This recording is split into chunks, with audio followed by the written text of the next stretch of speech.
So, for the second year in a row, the Chicago Bears will have a huge advantage going into the draft. And it's not just about the picks that we have. That in itself is huge. To give us more an advantage seems like cheating, but here we are. Bears tight ends coach Jim Dre. He's going to serve as offensive line coach for the national team at the Senior Bowl. Joining him will be offensive line coach Chris Cook from the Cardinals. And if that isn't enough, Bears assistant defensive line coach Justin Hines, he'll be the defensive line coach for the American team at the Senior Bowl as well. We also have some assistants that will get to do some scouting in advance as special teams coordinator Richard Hightower. He will be at the East game and he'll be the head coach, while our linebackers coach Dave Borgonzi, he'll serve as the team's defensive coordinator in the East-West Shrine game. So we have tons of guys with their eyes open on all these early prospects. I have an actual specific player that I want to profile as well. So I'm just going to continue. This advantage that I'm talking about, it's not something to be glossed over. We need offensive line help badly. And by doing this, Coach Dre, he can get some time with some top end talent like Jordan Morgan. And to me, the most intriguing player he'll be around, it's center prospect Jackson Powers Johnson. He'll likely be the first center drafted this year. It's a huge need of ours. He'll probably be a day 2 pick. And that's a player I'm going to talk about a little bit on here. So just hang tight for a second. On the defensive side, we could use some help there as well, right? Hines, he'll get to work with some great prospects like Byron Murphy, Tavondre Sweat. We know who that is, right? We have his brother on our team, and McKinley Jackson. All of these guys are top end guys. Last year, not to bring him up, the name that shall not be named, but Luke Getsy, he served as the head coach on the American side, and we got some advanced scouting on Darnell Wright. As you know, we selected him with the 10th overall pick, and he's proving to be a great get. Keep in mind, too, with Getsy there last year, we ended up drafting 4 players that were in that game. On top of Wright, we grabbed Tyreek Stevenson, we grabbed Rashawn Johnson at running back, and we also got Zach Pickens. We drafted him at defensive tackle. This is going to provide some fantastic insight to general manager Ryan Poles moving toward the draft. And it's pretty great, right? It's pretty great. We keep getting these opportunities to put our coaches into high profile places with these games. A couple notes from a story last year on ChicagoBears.com. I want to give credit. This is a fantastic profile. It's a little old, but it's worth digging into. So sorry to talk about Getsy, but here's some insight provided by him on the advantage coaching in these games, what it gives us as an organization. This is his quote. It was a cool opportunity to get to know those guys on a different level. He said that on the Saturday during rookie mini camp at Hallis Hall last year. I can't talk. Early in rookie mini camp. Our scouting side of it does a great job, and they have a whole year's worth or a whole career's worth to evaluate a guy. But to be able to go there in person, put a stamp on the guys, that was definitely worth it. He was immediately impressed with Wright. He was a unanimous first-time All-SEC selection the year before after starting 13 games at right tackle for the Volunteers. He talked about the first offensive meeting that we had. He went into it, and I started talking about what it's like to be a rookie in an offensive line room and how that's probably the biggest obstacle in any room, in any building, Getsy said. You have more duties than anything. And just the way that he handled that conversation, we're talking about Darnell Wright and how he had respect for the position and the guys that he's trying to emulate. It was just really cool to see that. So we got off to a great start. And then on the practice field part of it, I mean, the guy just didn't blink. It was natural to him. You could tell this guy is made of the right stuff. I mean, this is just a great thing for the Bears to be able to do, right? Actually coach these guys through practices and a game. What an advantage.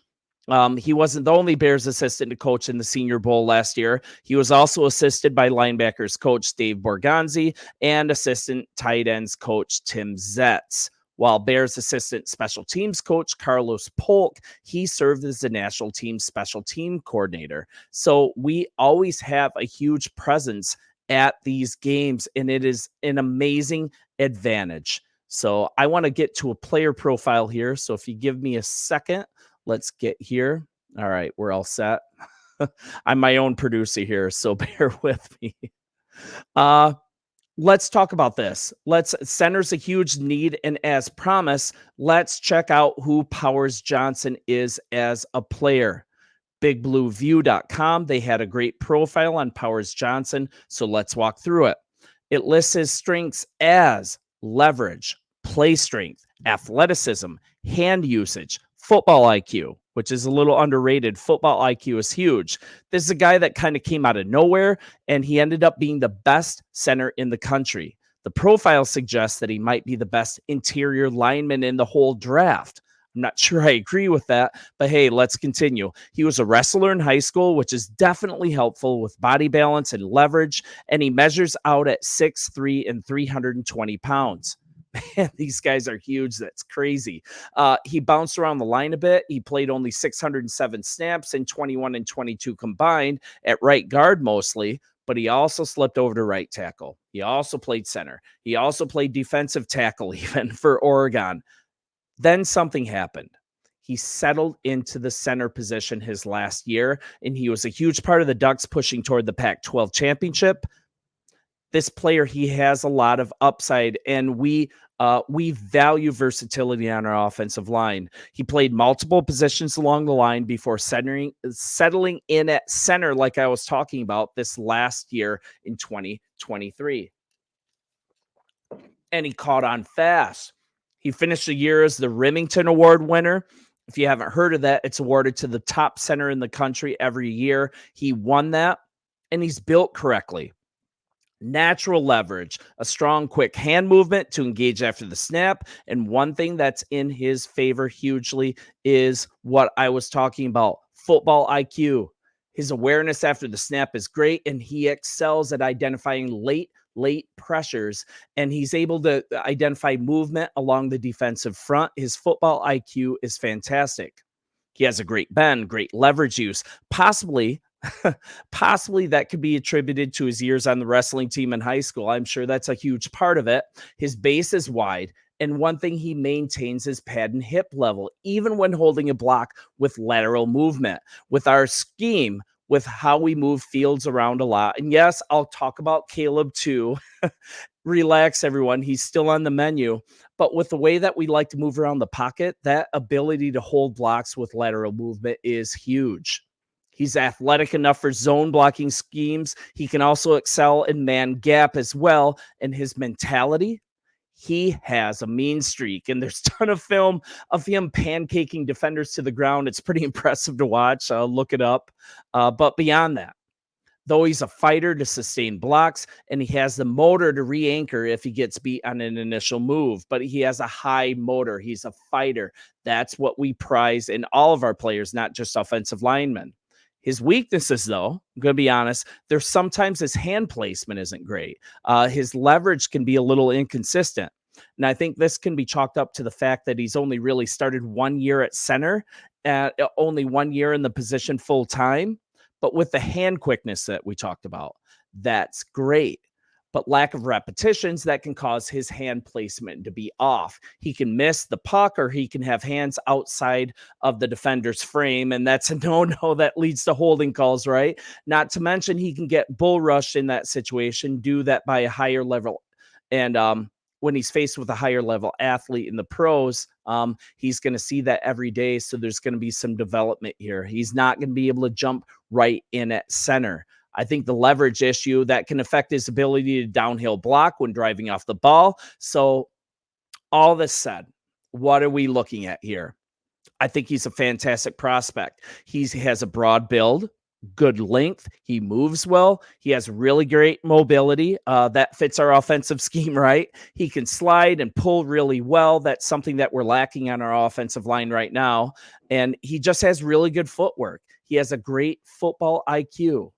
So I think he can start right away at guard. I think it can be really difficult starting at center in the NFL right off the bat, calling the game, being the leader out there, because there can be some huge growing pains. And rookies, they're not always up to the challenge for that. So if we keep him at guard for a year or two, if we get some experience so he can get up to speed with the power and the speed of the game, I think he could slide into center spot.